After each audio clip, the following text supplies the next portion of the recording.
les bienfaits des minéraux sur les vivants, la végétation. Pour déterminer la nature, la forme chimique et la quantité des substances nécessaires à l'alimentation des plantes, intéressons-nous d'abord à leurs environnements et le type de combinaison air-sol ou sol-air pour bien déterminer le rôle des minéraux sur les plantes. Parmi les 20 minéraux présents chez les vivants, on peut comprendre le rôle du cuivre, du fer, du manganèse et de l'aluminium dans la vie des plantes, qui ensuite puisent leur carbone l'anhydride carbonique dans l'atmosphère. Avec l'eau comme solvant,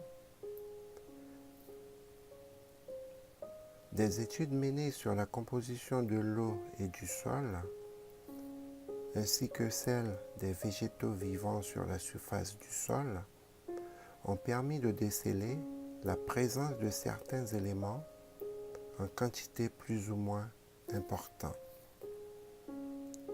comme la soude sous forme de chlorure de sodium, la chaux et la potasse sont des acteurs principaux dont l'action sur la nutrition des plantes est si caractéristique, de sorte qu'on a pu classer les végétaux en 3 grands groupes.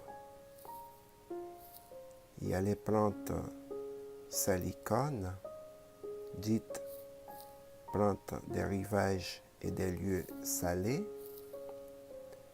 On a aussi les plantes calcicoles qui prospèrent sur un sol riche en calcaire, comme la betterave, et les plantes silicoles qui prospèrent sur un sol siliceux, comme le châtaignier.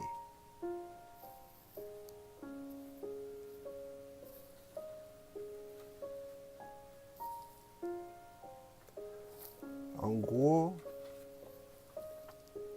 quelle que soit la catégorie des plantes, les minéraux ou tout simplement les pierres sont un allié vital pour la végétation.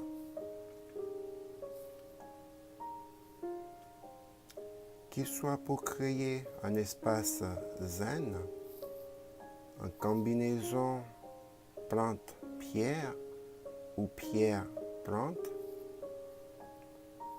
pour aménager une wokai que les épices raffolent, ces minéraux en décomposition par l'action de l'eau et de l'air, de par ses caractères physiques et de leur composition chimique, fournissent aux végétaux les éléments nécessaires pour se développer.